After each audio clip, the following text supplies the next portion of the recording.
Ευχαριστώ πάρα πολύ. I prepared this in English, so I hope I thought this would a little bit more international conference. I hope this is okay with everyone. Writing the history of the Cyprus issue since the post-war period presents a very big core problem: the inaccessibility of relevant archives. The reasons for this gap are quite variable. They include state secrecy laws, bureaucratic inertia, and even schemes to protect the legacy of leaders.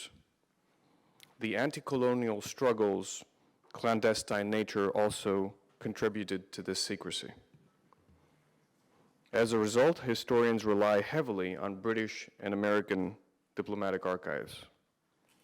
While this has produced excellent works, it has overstated the role of great powers. Colonial Britain and post-war US administrations appear all-powerful, overshadowing local leadership and popular will. Tactical errors and missed opportunities for peace are often relegated to footnotes. Voices of internal dissent, considered treacherous at the time, are even less audible to us today. To uncover them, one has to consult overlooked archives and read comments with some degree of empathy. And by so doing, we try to reveal a fragmented vision for Cyprus found in the writings of Greek politicians, diplomats, and intellectuals during two crucial decades for the Cyprus issue. These dissidents shared key positions, supporting Cyprus's independence via decolonization, investing in Greece's long-term Western alliance with Britain, and understanding the disastrous consequences of pushing for immediate union. They knew Turkish forces would exploit any pretext for intervention in Cyprus and would cause the anti-minority actions that were taken in Turkey. They also recognized that Britain would strengthen Turkey's role to counter Greek efforts. As early as 1930, Eleftherios Venizelos had expressed concerns about rekindling the Enos's cause. He believed in a gradual path to independence, maintaining unity across communities and close collaboration with Britain. He envisioned Cyprus as a unitary Hellenic state, distinct from mainland Greece. However, British inflexibility, colonial inflexibility, and internal conflicts hindered this vision. Post-Civil War Greece's national fervor overshadowed pragmatic solutions, pushing for direct and imminent union and serving as a pretext for Turkey's claims on the island. Turkey's involvement in Cyprus should be viewed against Greek and Greek Cypriot policy responses. Pragmatic voices advocated for an independent Cyprus, cautioning against the risks of immediate union. This strategy persisted from Greece's 1954 appeal to the UN until the 1974 invasion by Turkey, with brief exceptions. It emphasized supporting Cyprus's liberation within the confines of international cooperation, engaging in dialogue, and fostering Anglo-Cypriot and Anglo-Greek relations. It also highlighted the significance of the Cyprus issue for Hellenism in Turkey and in Greece. The turning point in Greece's Cyprus policy came in 1954, when Prime Minister Alexandros Papagos shifted to a more assertive stance, leading to UN involvement. This ended the gradualist approach to self-governance and prompted Turkey's dynamic involvement. Britain, facing its own crises, reacted violently and encouraged Turkish participation. Greece's diplomatic isolation grew, especially after India's proposals for Cyprus independence failed at the United Nations. V. Krishna Menon, India's UN representative, distinguished diplomat, had proposed compromise solutions, but these were dismissed by Greece and Cyprus, the Cypriot leadership, as hostile to Enosis. Makarios's late support for independence in 1958 was ineffective, because by then Ankara and London had solidified their positions, and the UN's role in securing self-government had diminished. Britain and Turkey were ready to impose partition. Menon's marginalization by supporters of union, including by Greece's UN representative Alexis Kirou, indicated Cyprus's break from the broader anti-colonial movement in this respect. Makarios's late abandonment of self-determination allowed Turkish influence to solidify, granting Turkish Cypriots significant communal rights. This shift, alongside the radicalization of the unionist movement and Turkish revisionism, foreshadowed Cyprus's uncertain independence and highlighted the challenges of regional politics and post-colonial aspirations. Amid threats of partition by London and Turkish intervention, the Karamanlis government negotiated for an independent Cyprus in secret to avoid provoking the powerful movement. This effort aimed for international recognition and equal participation to the extent that was by then possible. However, difficulties arose when Makarios insisted on separating Cypriot municipalities, hindering integration and marginalizing moderate Turkish Cypriots. This heightened tensions and led to the proposal for 13 constitutional amendments in 1963, which, as others have said before, set the stage for the Turkish enclaves and de facto partition. Meanwhile, Greeks in Turkey faced growing persecution, accelerating after 1963. The 1955 pogrom and subsequent expulsion of Greeks by 1964 were seen as consequences of the uncompromising campaign which had alienated Western allies and radicalized Turkish policy. Peace-building efforts by figures like Patriarch Athinagoras were halted by the Cyprus crisis in 1963.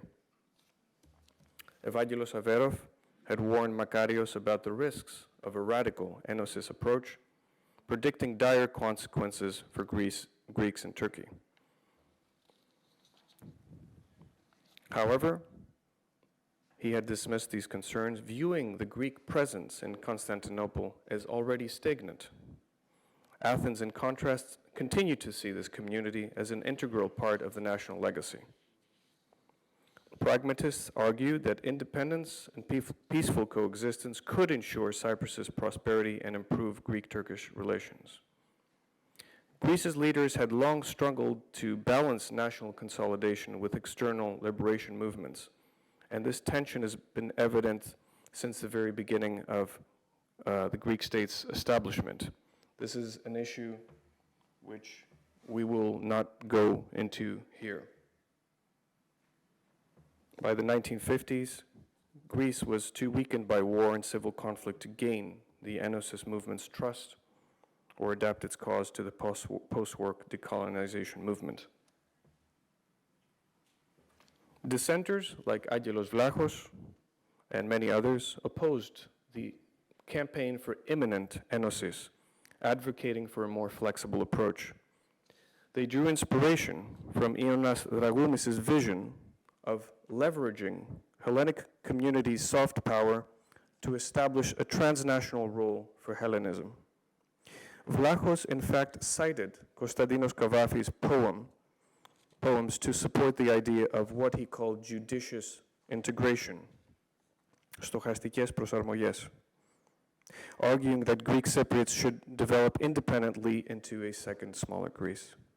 This view clashed with the supporters of the campaign who, rightfully so, in many respects, feared de-Hellenization. Makarios was accused by the Greek military dictatorship of fostering a separate Cypriot identity. Critics claimed he was replacing Greek revolutionary heroes' images with those of Cypriot heroes, fueling tensions. On the other hand, you had dissenters like Giώργος Theotokos, who believed in the resilience of Hellenism. He argued that Hellenism assimilated others onto itself. It never became assimilated. Arguably, the most tragic apostle of this tradition was the ecumenical patriarch Athinagoras, because he possessed a keen understanding of cultural diplomacy and more particularly of the hidden political power of transnational religious communities. He was a firm proponent of the need to preserve a plurality of Greek diasporic presences in the region. Since his election in 1948, he had even been among those who had expressed his support for the future of a Greek-Turkish federation, as he called it, joining his voice among the increasingly diminishing minority of those who believed that the two countries were a single geo-economic unit which had been arbitrarily divided. In fact, Athinagoras believed that he incarnated the religious branch of the Marshall Plan.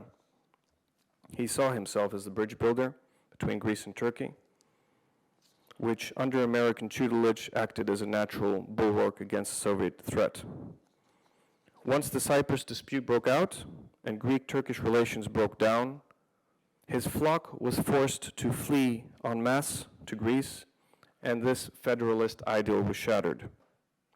Enforcing a series of direct and indirect measures to retaliate for the intercommunal crisis in Cyprus, the Turkish state accelerated the demographic re-engineering of the country, as a result of which the Greek population was reduced from 80,000 in 1955 to less than 8,000 2 decades later. Pressured by Ankara to denounce the Enosis campaign and by the Enosis movement to clash heroically with the Turkish authorities for its treatment of his Greek brethren, even if this meant dying a martyr's death, Athinagoras did neither of these. His determination to remain a bridge builder, despite the deterioration of Greek-Turkish relations, would profoundly diminish his standing as a leader of Orthodox Greeks. For the supporters of Enosis, he had failed to choose the only course available to him, to clash directly with the Turkish authorities in support of Enosis. Glory knocked on his door, but he left her unanswered. The Archbishop of Athens and defiant leader of the Enosis campaign lamented privately to Giώργος Eferis. On this point, he and Makarios represented radically divergent approaches whose clash has been a recurring motif throughout modern history of Hellenism, and these centered on diverging views on the expediency of territorial integration or redeemable populations. The commitment of Makarios to armed struggle with or without the consent of Athens indicated an influence noted by his close associate Nikos Kranidiotis, namely that of the Balkan liberation struggles of the late 19th and early 20th centuries. Even though the pragmatists may not all have adopted the visions of figures like Dragoumis, Kavafis, or Athinagoras, they did share with them the core idea that adopting a flexible posture was the principal means of safeguarding Hellenism in the long run, and furthermore for paving the path for its future hegemony. These flexible adjustments of judicious integration involved various policy paths, such as forming a pan-Cypriot front against British rule in alignment with a broad-based and increasingly powerful anti-colonial movement, as well as putting aside long-standing demands for imminent union with Greece and seeking self-governance as a means to achieving independence. Indeed, the first of these was often put to Makarios by foreign leaders from both sides of the Civil War, including from Nikita Khrushchev, who had advised him shortly after the London-Zurich agreements to ensure that the Turkish Cypriots would become, quote, contented members of a unified Cypriot community, unquote. As democracy faltered in Greece, the situation in Cyprus worsened. After 1963, Turkish enclaves increasingly depended on Turkey, leading to a state of de facto partition. And during the Greek dictatorship, pro-Makarios diplomats sought to stabilize relations. They aimed to mitigate the Cyprus's issue impact on Greek-Turkish relations, and they in fact advocated for a comprehensive settlement of all issues. However, after the failed coup and Turkey's invasion, democratic Greece supported Cyprus's sovereignty. Greek diplomats, politicians, and intellectuals offered a pragmatic gradualist approach to the Cyprus issue. Their opponents, favoring expansion, criticized this as insufficiently national-centered. They dismissed this vision, unable to appreciate its strategic depth and its dream and vision of a transnational Hellenic polity. After the invasion, this diplomatic tradition faded into obscurity. The partition and Turkey's expulsions eroded the diasporic Hellenism that supported these visions. Their ideas, often subtle and under-articulated, remain marginal and largely forgotten in history. Either way, one is left wondering how matters would have evolved if, during the post-war period, but also at other critical junctures, leaderships had opted to adopt what Cavafy alluringly described as a flexible policy of judicious integration.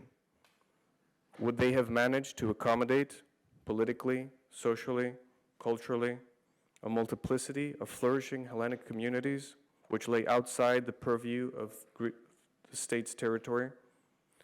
Or had the overriding ethno-national project for territorial consolidation already become so firmly embedded in their behavioral codes as to render it impossible to integrate the diasporic element into its ethno-national imaginary?